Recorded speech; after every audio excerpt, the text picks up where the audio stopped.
Alright, this is going to be a real short video because my battery's almost dead. But Calypso lives. Everything looks good. We were idling her for about 20 minutes. Maintained about 170-ish degrees, which is really good. It's got a 160 thermostat in it. No bubbles coming out of the radiator anymore, so that's good. Good sign of a good head gasket seal. I actually did the first fire up yesterday. I think it was yesterday. A buddy of mine came over and we just didn't have belts on or anything, but we had the distributor hooked up, fuel hooked up, and we're like, hey, you want to see if it fires? And fired right up and idled, guys. It was pretty cool. So right now I'm just going to clean up my mess around here and try to get my toolbox in front of the car instead of a parts table, because the parts table is pretty much empty. I did do a fresh oil change on it today. Really happy, guys. Sounds great. The valve train's a little bit on the noisy side, but I don't know if that's normal for roller rockers. I've never had roller rockers with guide plates and all that stuff before. Anyway, it's something you can hear where I didn't hear anything before. Timing is fixed at 25 degrees. Yay. Throttle is really snappy. Exhaust is back on. I mean, all I need to do is put some hood pins in this thing because I don't have any mechanism here, any latch mechanism. Took all that stuff off because I don't want the hood flying up to rely on that. I want pins. Other than that, I mean, she's ready to roll, guys. I'm really happy. It's been a long time. Well, probably not that long, but long enough. You know, I want to get it out and drive it a little bit and hopefully take it to that Southeast Michigan car show. I did get a reserve a spot. I know she's not a car or a show car, but a lot of people have gotten to know her over the year and a half I've had her. So and this is where the money is, right here. The rest of it is just the transport device for the motor, right? So anyway, I'll catch you on the next one. Alright, it is another day, and as you saw yesterday, we got Calypso back together and running awesome, running cool. One thing that did come in the mail yesterday was a standard water pump pulley. When I got the car with the previous engine, it had overdrive or underdrive pulleys on it, I guess is what they are. And I made an episode on that based on the discovering that was the blower pulley attachment or adapter would not fit in the small lower crank pulley. That was when I'm like, oh, these are underdrive. So anyhow, long story short, the standard pulley is smaller than the underdrive pulley, so you get more cooling. When I pull the radiator to drain out all the water, once I confirm everything's running well and I go with antifreeze, I'll pull the pulleys back off the blower or the belt back off the blower and pulley off the water pump and do all that and get a shorter belt. But for now, I'm just going to leave that as is. So today, I think we're going to mess around with some gauges. I added a boost port to the intake manifold, and I ran the hose inside the car. So I'm going to add a boost gauge and a wideband gauge. I don't have a fuel pressure gauge for the fuel cell yet, but that's going to be the third gauge in the gauge pod rail, or whatever you want to call that, the pillar.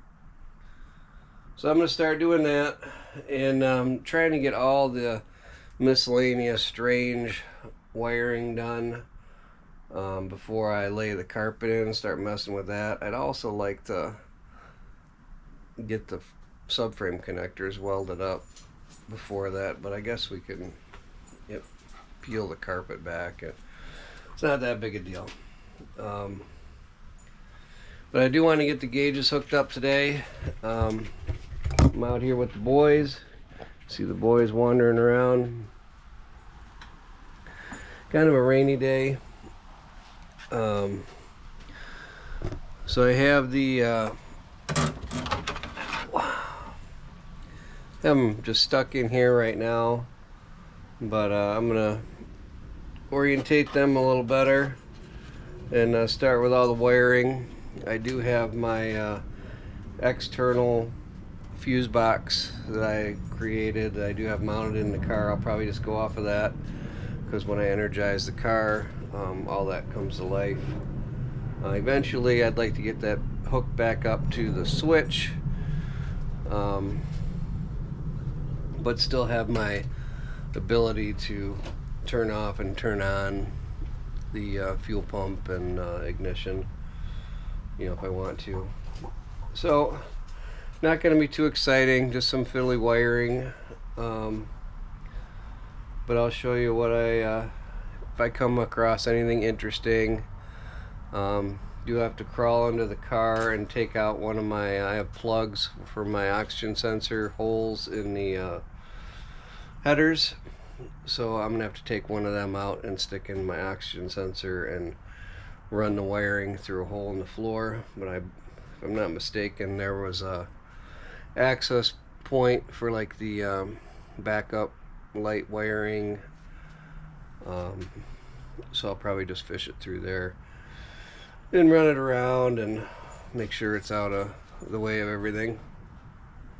So that's what we're doing now, and I'm probably gonna call Safe Light tomorrow and see if I can't get a windshield coming, or at least they can tell me when I can get a windshield, and then I'll decide if I'm gonna, you know, put the trim back around it or not for the car show coming up, or if I'm gonna have a windshield. I'd like to get the new windshield by then because I don't need any trouble with the police with a crack in windshield. You know, it's over here in this corner and kind of taking off in that direction there. But really glad she's able to move on her own power again. And you know, there's still a lot of work to do. I got to figure out the breathers still. You know, if I'm going to go with a catch can or what. This is a different configuration than the other valve covers. This is, it's actually laying right here. This is what I had for that, going into a T, and I was going to run that to a catch can. But now these are like rubber grommet style, so I'll have to figure something out there. Anyhow, I'm going to get to work, and I'll catch you up in a little bit. Alright, well, I'm going to give you a little update. It's around 4 o'clock. I guess I've been out here about 3.5 hours. Time flies when you're having fun. And about ready to call it a day, but wanted to wrap this video series up here and head in, have some dinner, and do some editing. I got the hood pins in. You can see on the hood here, everything's all mounted. Came out pretty good. Word to the wise, when you're drilling on these contoured surfaces, such as under these hoods here, I was using a step drill, you know, from Harbor Freight, just one of these guys here, and works great, but when you hit those contours, it wants to push your drill off center. I went through the bottom side and then put paint back on the top of the pin, and then touched the top of the hood. So if I would have just gone straight through, that hole would have been way off center. But no, they look real nice, and you know, I think the placement's pretty good in that centered in that space there, and not really, not too close to the roll of the hood, so they lay pretty flat.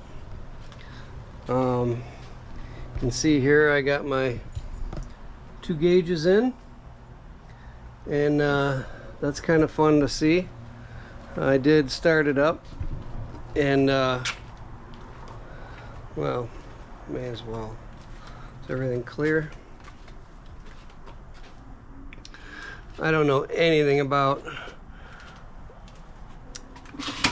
wideband gauges, so I can't tell you what's a good number and what's a bad number right now, but I haven't adjusted timing on anything, so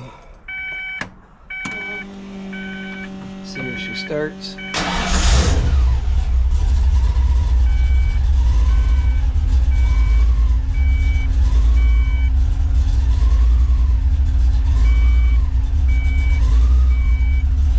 Looks like it's warming up. There we go.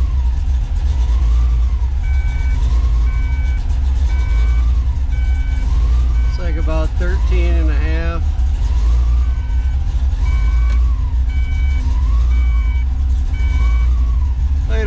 Idle smooths out a little bit once it warms up, but not bad for a cold engine. You can see there's like no temperature in that. Probably can't hear a word I'm saying, but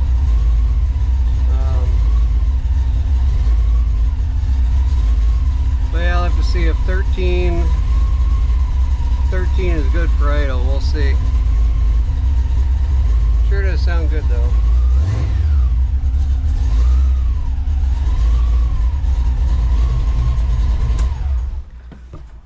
Alright, that never gets old. So I need to tidy up the wiring a little bit, but that's ready to go. Boost gauge is hooked up. I didn't even notice that the one I bought, it's not a vacuum and boost, it's just boost, which I don't care what the vacuum is really. But I think the only thing I have left now is breathers, or the catch can system, like I was saying. So I'll do a little research, and I'll do a little research on that wideband, what it's supposed to be reading, what what's good for mid-range, idle, all that. I mean, I can't complain with that idle, guys. I mean, that was cold started. I started it maybe 2 hours ago, just to make sure everything was working, but really pretty straightforward. The instructions for the wideband kind of stuck. They make you scan a code or a QR code, and it takes you to a website, and then it asks you what model you have. Why the QR code doesn't take you right to what you have, I don't know. And then you gotta download it and decipher a million things just to figure out. All I need to do is hook up a red and a black wire, and all the rest of them are for ODB2 whatever. So could have made that a lot easier, maybe like for carb applications, hook up these 2 wires only. But anyway, like I said, I'm done for the night. I'm gonna go in and clean up, edit a video, and I'll see you in the next one.